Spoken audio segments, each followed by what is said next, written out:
Chandra from the NR Hour Sports Podcast Show.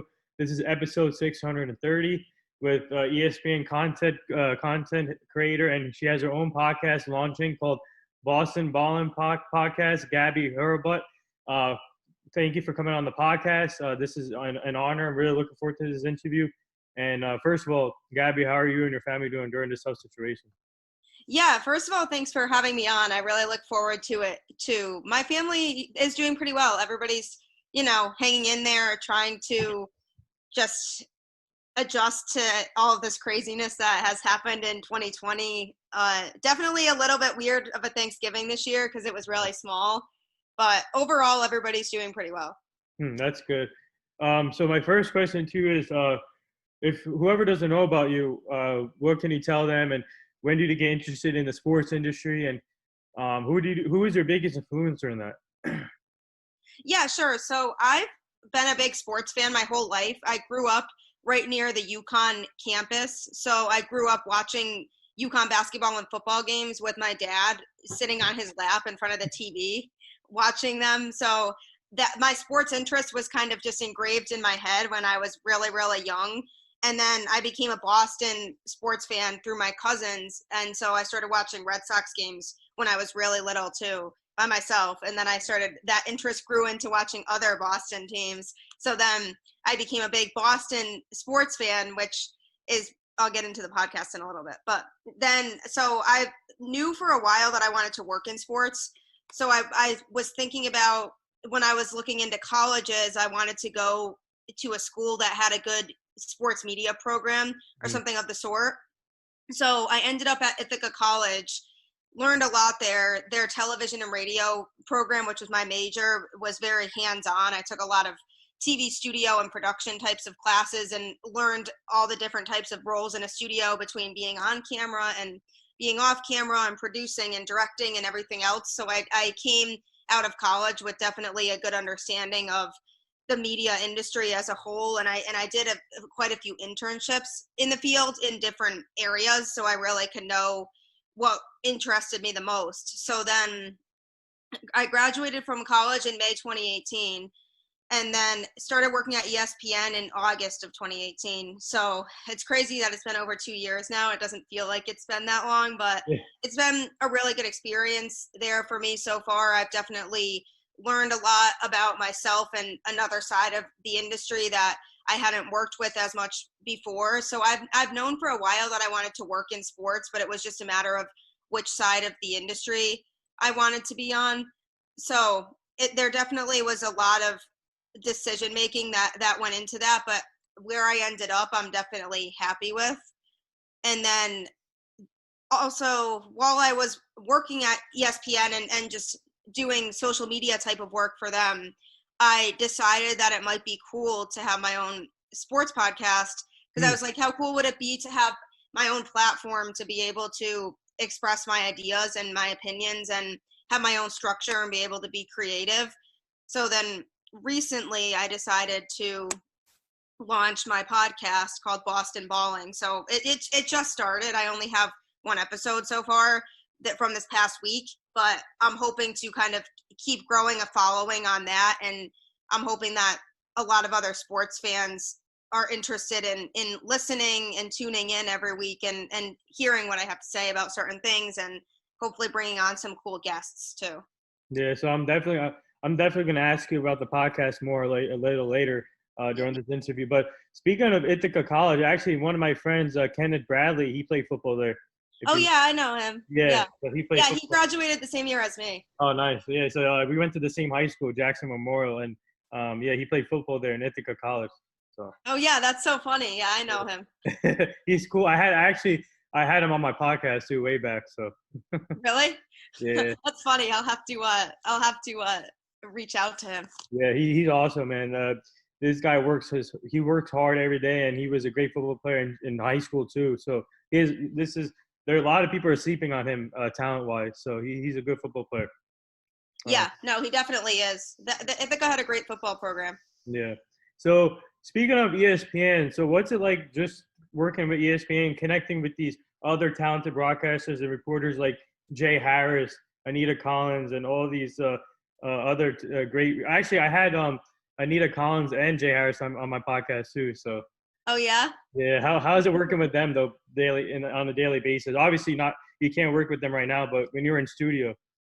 Yeah, so definitely things are obviously a little bit different right now with COVID and everything. So a lot of people haven't really been on campus, but overall it's really really cool the different types of people I've been able to work with and how accomplished they are in the industry, because I've been able to sit down and have conversations with a lot of different people about their career paths and how they got to where they are, and I've been able to get advice from some of those types of people that are really well known and really successful, and they've served as mentors to me in a way, because I've been able to get advice from all these people that I've seen on TV and everything, and that I've watched before.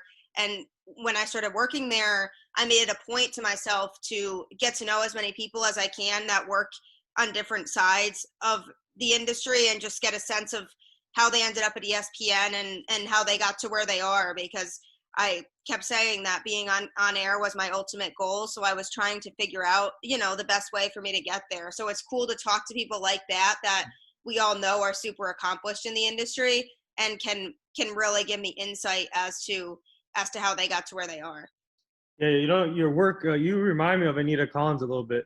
The way you work, and that's a good person to learn from, especially for you, working with her sometimes. And yeah, she it was an honor for me to talk to her, and she's amazing and inspiring too. And you definitely remind me of her when it comes to Yeah, work. she and Katie Nolan are definitely some of like couple of my biggest inspirations when it comes to females in sports. They're always people that I've looked up to, that I've wanted to be like. So it's cool that I work at the same company as them now, because it's almost like everything's starting to come together, and now I'm like just trying to keep working my way up. Yeah, so whoever doesn't know about your job at ESPN, can you explain to them what do you currently do as a content associate there? Sure. So basically, I cut video and handle video for ESPN's online platforms. So our app and our website, all of our YouTube channels, and our social media accounts. So I work with a few different departments to get the best videos out there that our fans of our online platforms would like to see. So that includes game highlights or cool social media type of viral videos or content from our studio shows, and doing a lot of video editing and helping organize show content for studio shows. And just it involves a lot of working with a lot of different types of people and being hands-on. But it also is really really important to be knowledgeable about different sports and teams and players and the types of storylines that actually would resonate with fans from certain games and everything like that. So it's definitely being selective, but also delivering the best content that we can to fans that are following us on our social media platforms or on our app, and what would they want to see when they go on those platforms. That's awesome. I like that. So so before the sports shut down, how busy were you guys as a content associate? And then obviously, how cool is it just to put daily videos out there when the sports were still going on before the shutdown? Yeah, extremely busy. It was very, very strange how not busy it was when there weren't Yeah. sports on, and we still found things to do. A lot of us were working on long-term video projects for YouTube, or just longer form projects we were prepping for certain events, like for the NBA draft and other things like that, other events that we knew would eventually come up, but we didn't know when they were going to be because everything was up in the air. Right. But it definitely was very, very busy on a day-to-day basis, and especially on Saturdays and Sundays during football season. Those are some of our busiest days, because it's a lot of cutting a lot of video, monitoring a lot of different games, because there's so many college football games on Saturdays and so many NFL games on Sundays that it's all hands on deck, and everybody's assigned to different games and having to focus on different things. But even when basketball season starts, in the regular season where they're on their typical schedule, it can get really, really busy in the fall, mainly because you have football, but then basketball starts. So those are all overlapping between college football and college basketball and NFL games and NBA games and hockey. So the fall's definitely the busiest time. The summer typically is the slowest, just because there aren't as many sports on in the summer overall. But we still have some big events in the summer that keep us busy and working on a lot of longer form projects. So the cool part about the job is being able to be right in on the action, watching certain sporting events and being really hands-on, and I'm basically in charge of being the one to decide what goes on our platforms from the games that I'm assigned to, and using my best judgment. But it's also cool because it allows for creativity and being able to pitch ideas and work on longer form projects that I think might be interesting to audiences, like showcasing certain players in certain sports or anything like that. So obviously now, since the sports are back, obviously with college football, NFL, NBA is coming back soon. I can't wait for that. I'm really excited for the NBA to come back again. But I love all sports. But for you guys, especially for you, how often do you go back to the studio, or if not, but do you still do like the videos from your house though, from your home? How hard is it to do it from the house? So it definitely actually not as bad as I thought it was going to be. When we first started working from home back in March, there were a lot of challenges just because people's at-home laptops wouldn't load certain software, or people were having complications with their at-home Wi-Fi being slow or something, and there was a lot of transition that had to be figured out in terms of how can we get things from the server on campus in Bristol onto our at-home laptops. And so at the first couple weeks or so was a lot of just everybody trying to figure things out together, and there were certain things that we couldn't do, so our job was compromised at the beginning. But then once we figured out all the technical difficulties and we were able to get on our feet with the working from home routine, it got a little bit easier. And then we started going back onto campus a few days a week at the end of July, once they started bringing sports back on.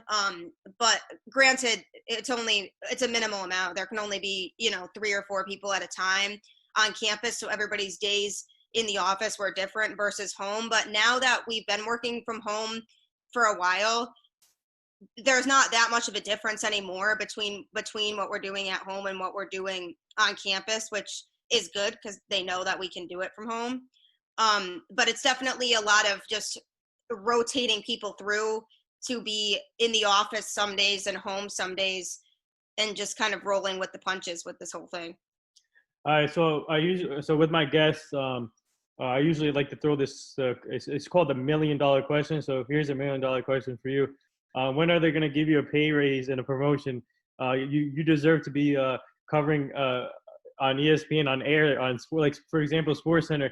You should be on air right now on TV or something, covering the morning SportsCenter with Jay Harris or Anita Collins or someone else. Yeah, really, I would like to. That would be really, really nice. It's just it's hard to really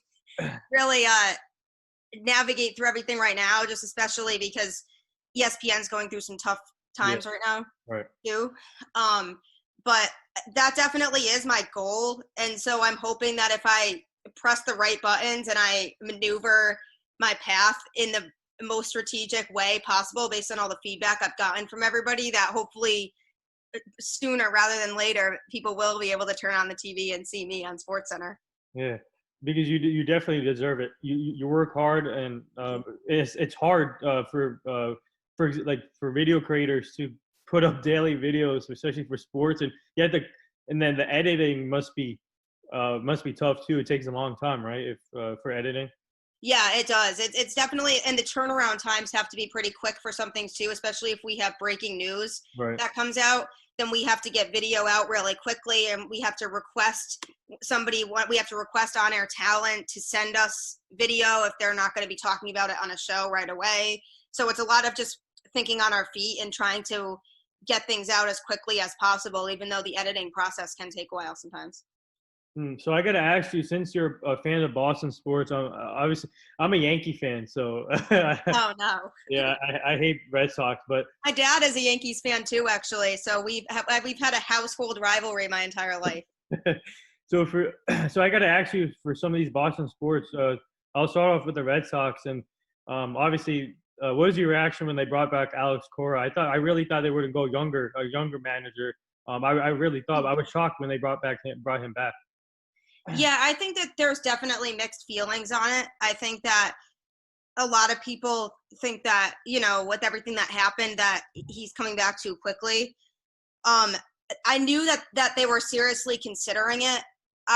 Overall, I liked him as a manager, and I think that he knows how to work with a team like the Red Sox, but I also think that there's going to be challenges with it just because the team is in a rebuild right now, and it's not even close to the same team that he managed when he was here.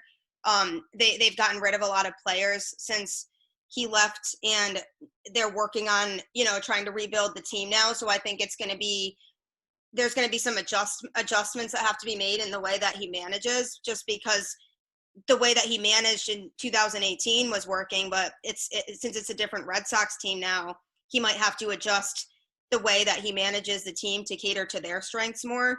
So I think that there's going to be a little bit of a slow period when it comes to that. But I think overall, they're a lot better off having a manager like him that's familiar overall with the organization and with the team, and that we know can produce a winning season. Yeah. I was really surprised when that happened, but a lot of people were. Yeah, I think a lot of people definitely were when the news first broke, that some people were like, wow, I didn't see this coming.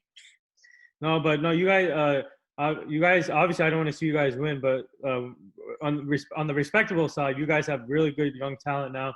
Since with the Mookie Betts trade, I really like what you got in that trade. Verdugo, he's a great prospect, and I think you guys are building the right way. And it will take time, but I think moving on from Mookie Betts, I think obviously it's hard, but I think it's a good long-term move for you guys. Yeah, I was really angry about it at first because I was like, oh my gosh, why? You're not going to be able to find that kind of talent again. But ultimately, thinking long term, I think they did what was best for them because they have a lot of salary room now, and it allowed for them to start a rebuild. And like you said, they have a lot of young prospects that are really, really promising that once they develop, I think are going to be really good. So if they can get some solid pitching this offseason, then I think it really isn't going to be as long as people think before they're contenders again. Speaking of pitching, I've been hearing the last few weeks you've been linked to Corey Kluber.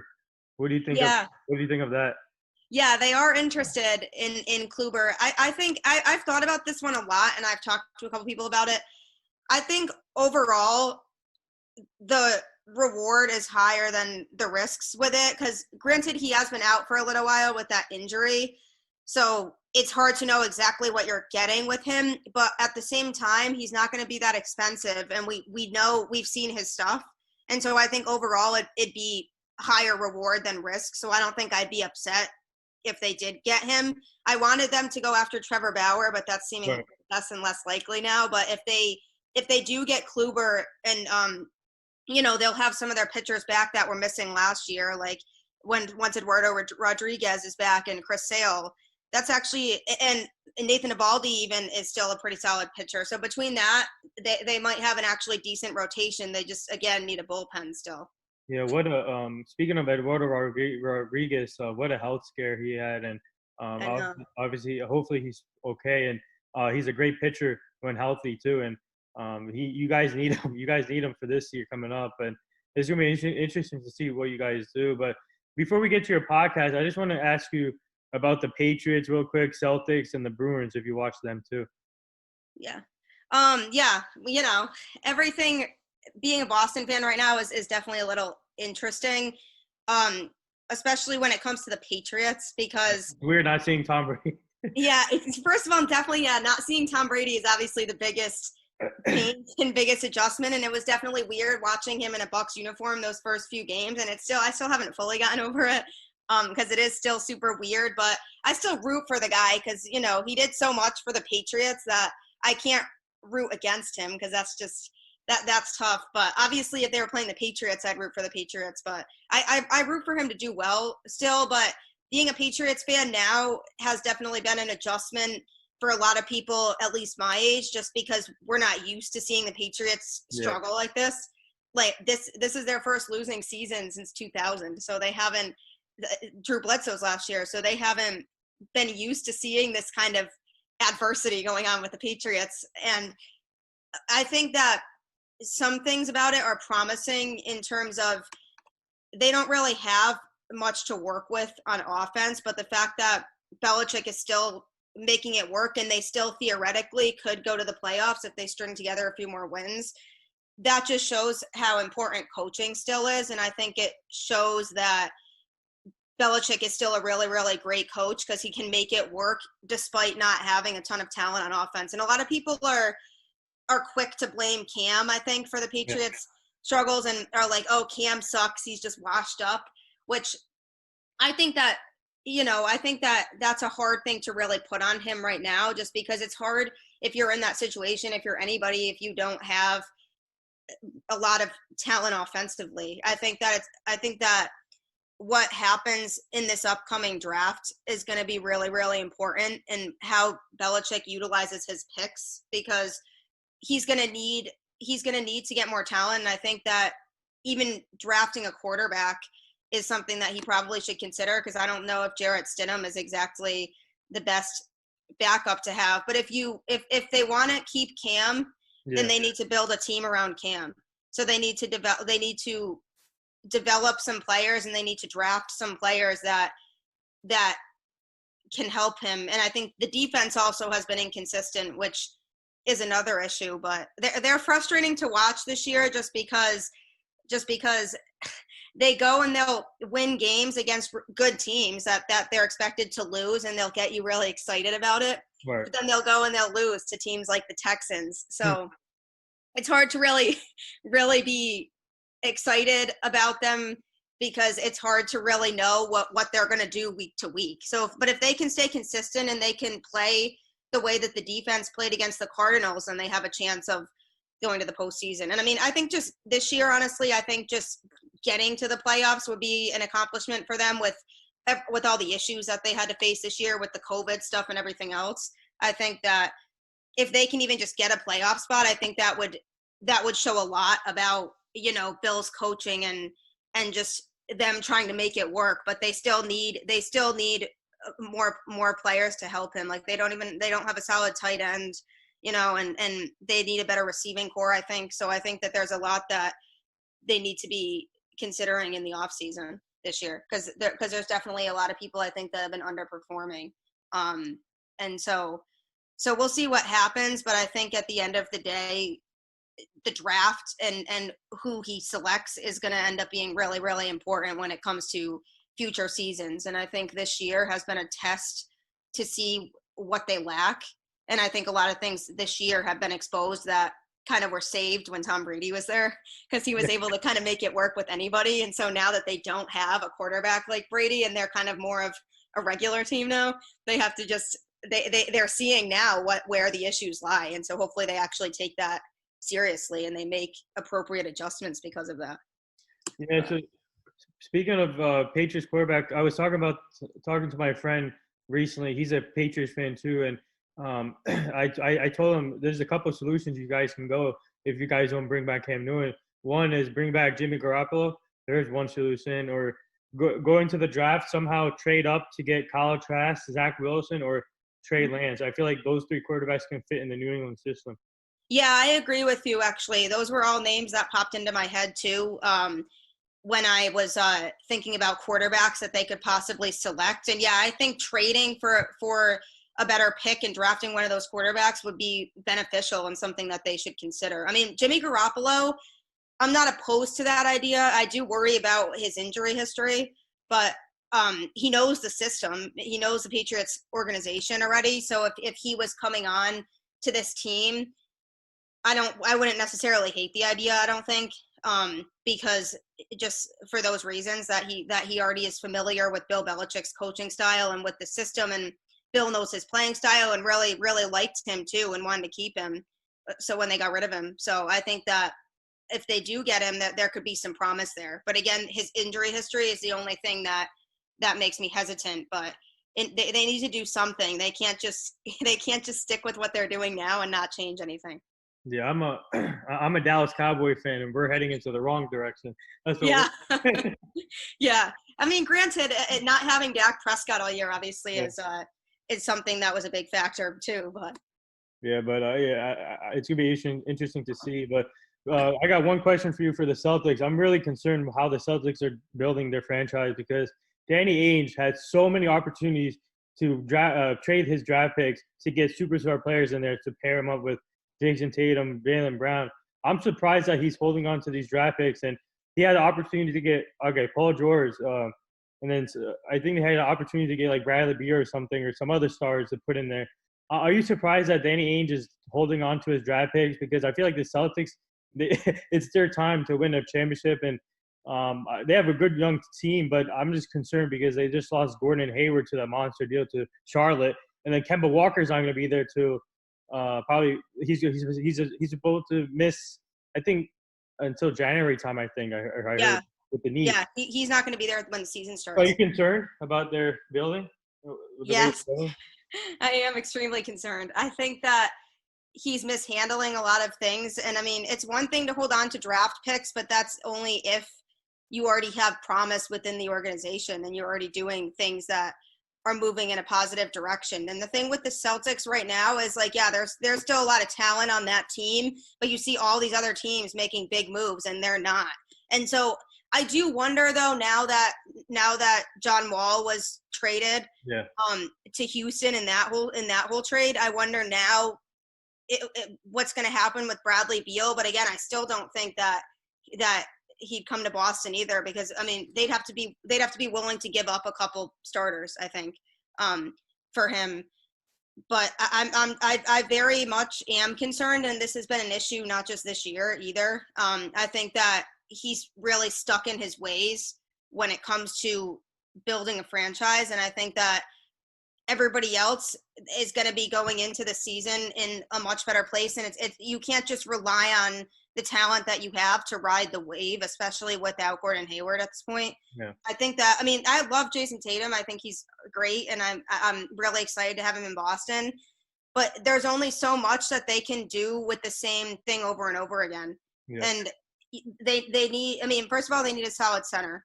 And also, they have no depth really on the bench either, and that's going to be an issue because so many other teams are ahead of them when it comes to depth. Yeah. So I think that's, I mean, you have a great start. You have a great starting five, but then who do you really turn to after that? Not much, you know. Yeah, it's gonna be. I don't know. I'm really like Danny Ainge, man. I have lots of respect for him, but he needs to start. He needs to start picking up because the Eastern Conference got tough now with Brooklyn coming back with KD, Kyrie, and obviously you have the Sixers and Milwaukee Bucks will always be there, and the Miami Heat, man. The Miami Heat, I love the way they're building.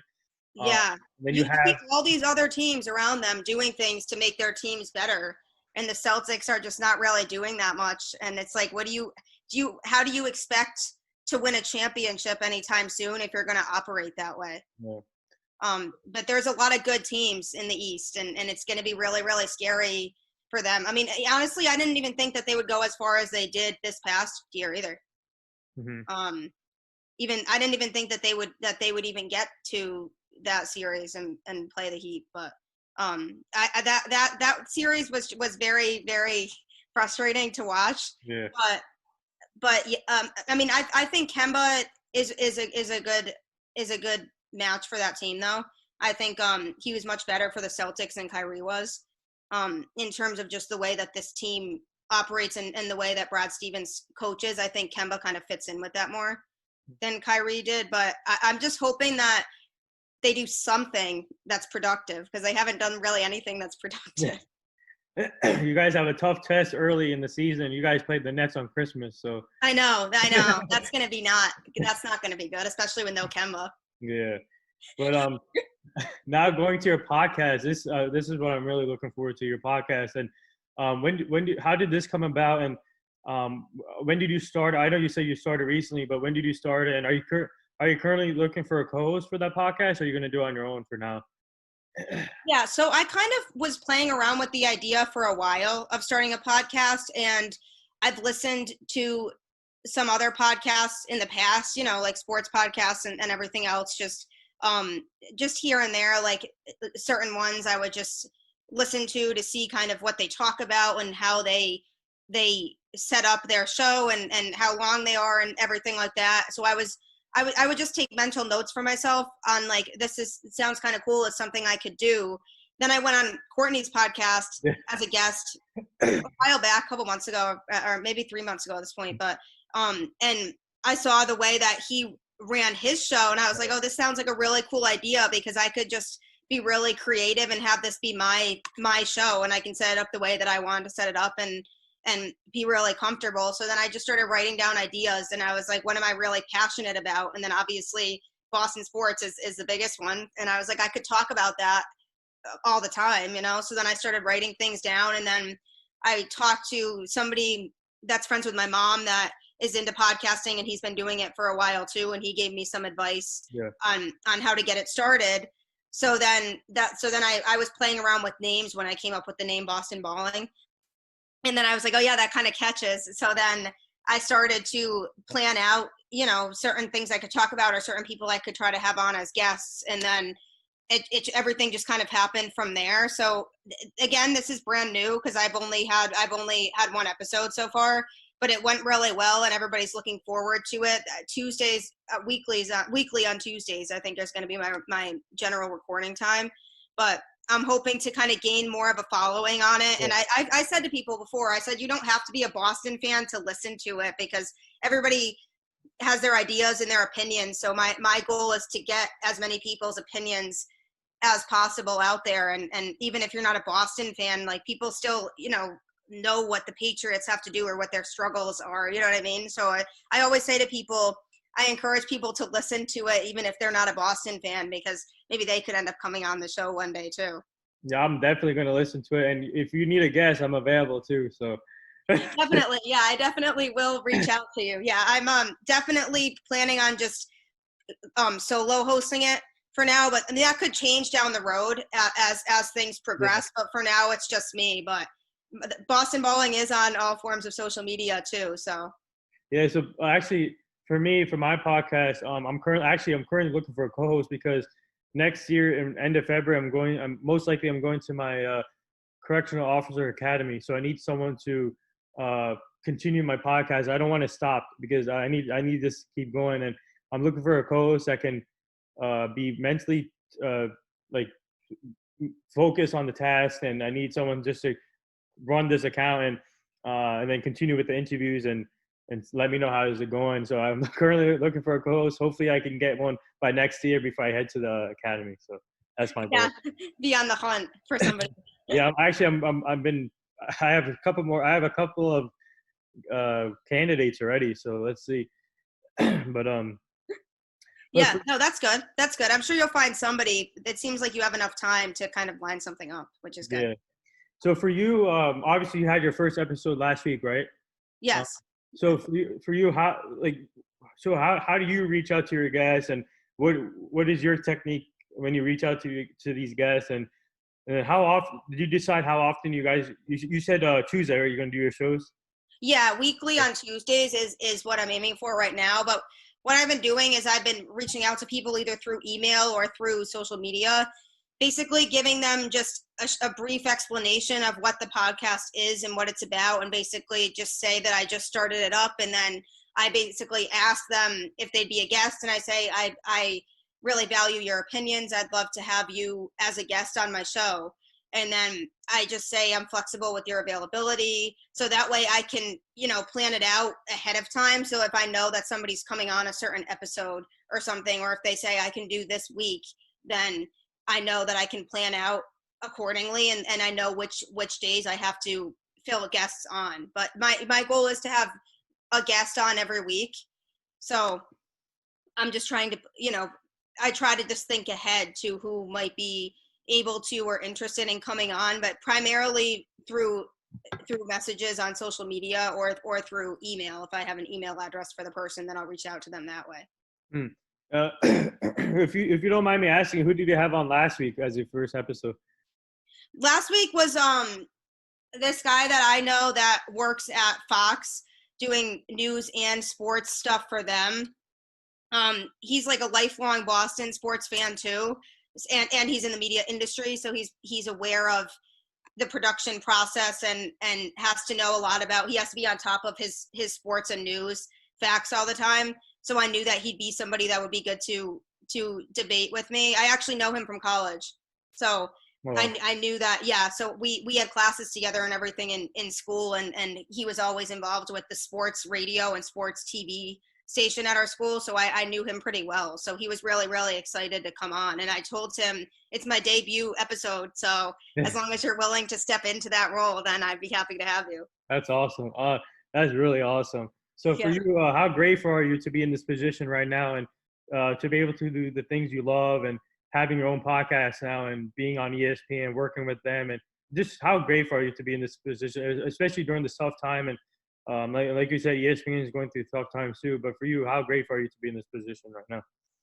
Yeah, it definitely feels really good. I'm definitely really blessed for the opportunities that I've been given and all the connections that I've made and the amount of people that have wanted to see me succeed and just all the support that I've gotten between ESPN and also even the start of this podcast. I've just gotten a numerous amount of support on it, and that means a lot to me, that a lot of people believe in me and want to see me succeed. And I think that I know that the opportunities are endless, and I need to just keep working hard to get there. But I'm definitely really, really grateful to be sitting here right now with where I'm at in my life and my career right now. I think that I've always been a really, really hard worker, and I've always known what my goals were and what I wanted to accomplish. So the more things that I can do to continue to get there, the more that I'm going to do. But I'm definitely very grateful. Mm-hmm. Yeah. So women in sports is everybody should be talking about that. Women in sports, important topic, and I'm just inspired to see all these women, especially you, for covering sports now, getting a lot more opportunities. And we just got our first female GM in baseball, and now Sarah Fuller becoming the first female kicker in the Vanderbilt Power Conference 5. I loved it. I saw that game, and It was awesome. It was amazing. So what's it like just seeing all these women now getting opportunities? Not only, I mean, also coaching male sports like Becky Hammond now. Yeah, it's definitely promising. It's definitely cool to see that the sports industry is moving in that direction, and there's a lot more diversity now when it comes to sports. And obviously females in sports, there were always just less of them, but the more of these types of things that are happening, the more it almost gives me hope for my future that I can pave my way onto into the sports world more so than I am even now too. And I think that the more that you hear of this type of situation happening, the more that any female that wants to work in sports is going to feel optimistic and positive and hopeful that their future could look the same. So now I do this fun little segment with all my guests that come on the show. It's called the rapid fire segment. You ready for this? What does it entail? You got to answer as quickly as possible. Okay. All right. Kawhi Leonard's laugh or Kevin Hart's laugh? Kawhi's. Favorite food? Although I do love Kevin Hart. Favorite food? Pasta. So outside of the work you do now, what else do you like to do? I like singing. I started a YouTube channel, actually, a music Wow. YouTube channel during quarantine, which was a good way to keep me busy. And so I've been singing my whole life, and I have my own guitar that I'm not very good. I taught myself how to play guitar, but I'm still, learning some stuff on there, and I like to write music. So that's one of my things I do in my free time. I also like hiking and being outside and doing anything outdoorsy and just going on random adventures. I like to watch a lot of Netflix and Disney Plus. So I keep myself busy. Favorite artist? Favorite artist is definitely, I have a few actually, but I'm a big country music fan. So in the country world, I really like Keith Urban and Florida Georgia Line and Thomas Rhett, but I also really like Taylor Swift and Ed Sheeran. So I asked this question to obviously Jay Harris and Anita Collins when I had them on the show, and I had Anish Shoroff also on the show, and Nabil Kareem too, if you know both of them. So I asked him this: who is the funniest person on ESPN for you? Funniest person on ESPN for me. I think SVP is a really funny guy. Personally talking to me individually and also on his show, I think he's really funny. And then also obviously Stephen A. Yeah, Stephen A is crazy. Yeah, He always hates on my Cowboys. yeah, he does. He hates the Cowboys. I mean, I reached out to him to come on my podcast, but he didn't answer yet. So Hopefully the Cowboys don't come up. yeah. If I can get him on the podcast, that's gonna be a hell of a show, man. Really. Yeah, really. That would be a crazy show. Especially on Instagram Live, I will get that's a lot of viewers will be in there. Yeah, I know. People love Stephen A. Yeah, I respect them a lot. But so my next question to you is, are you currently working on some like other big projects for your podcast or like for your ESPN work too? Yeah, so I have a few things that are actually in the works right now.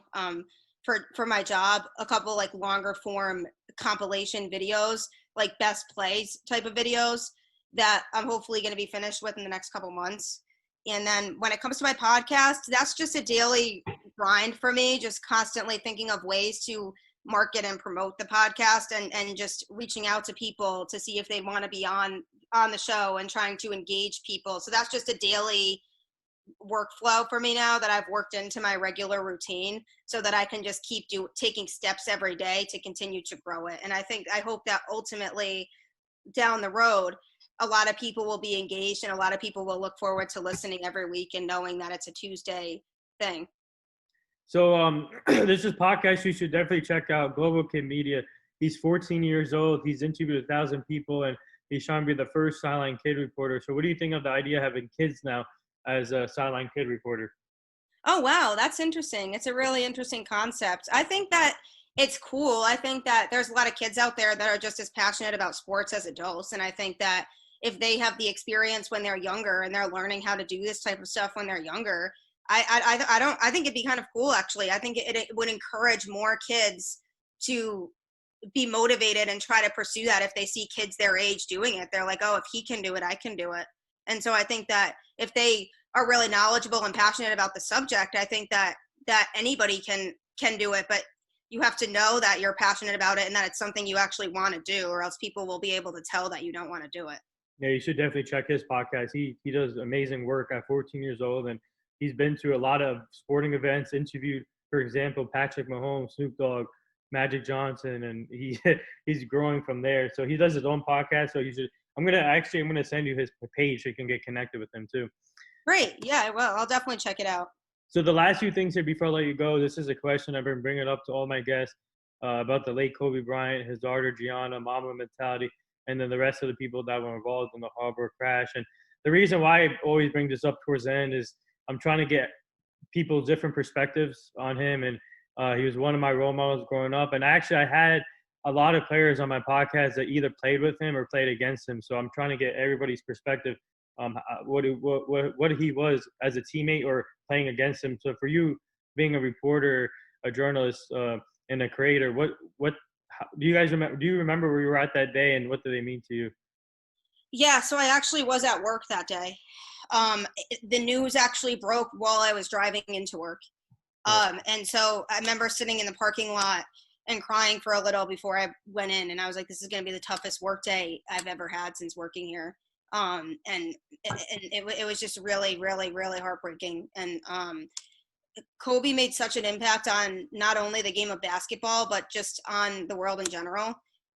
He always wanted to make a difference, and he was a big pusher for females in sports.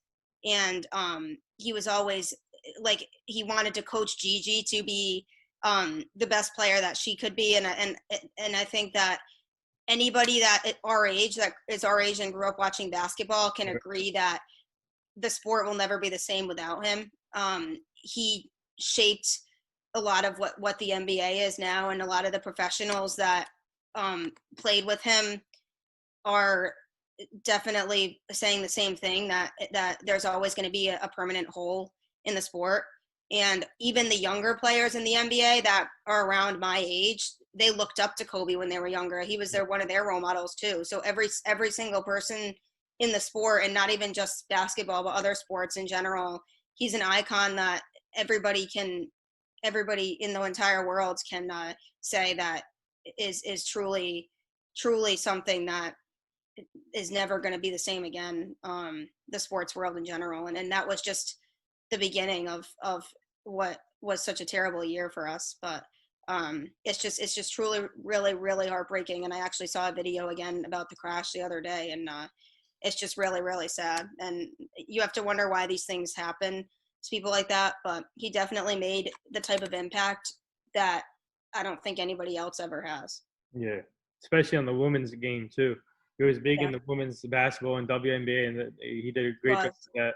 Yeah, and the last thing here, would you like to say anything to all the nurses, doctors, and essential workers right now? Yeah, definitely. My cousin's wife is actually a nurse, so I've heard from her and seen her go through this whole situation over the last few months and having to go into work every day and exposing herself. And to all of those frontline workers, I just want to say that I'm really, truly grateful for all of the work that they've done to try to keep people safe and putting their own lives and their own health on the line for everybody else. And it's definitely the most selfless thing. And I've always thought that those types of people just being in the fields that they're in were really selfless, but especially during a time like this when they're most at risk and getting the most exposure to it, but they're still going into their job every day and they're still doing it. So that's something that I'll always and forever respect. And I think that they deserve all the credit in the world from everybody. Tell your cousin's wife I said thank you. I will. Yeah, I definitely will. So they deserve a pay raise. They're the real MVPs right now. Yeah, no, they definitely do. Yeah, if anybody deserves that, then it's definitely them. Yeah, but there it is, episode 630 with Gabby Hurlbut. Go follow on Twitter, Instagram, LinkedIn, Facebook. She's an ESPN content creator, and she has her own podcast now, Boston Ballin'. This conversation was an honor, inspiring. Keep up the great work. I'll be posting this on all social media formats. And man, you are such inspiration, hard worker. And I'm really looking forward to see your podcast growing. And obviously, we're going to stay connected, and you and your family stay safe. Thank you. You too. It was a pleasure being on. I really enjoyed the conversation. Anytime. Good luck with everything. Thank you.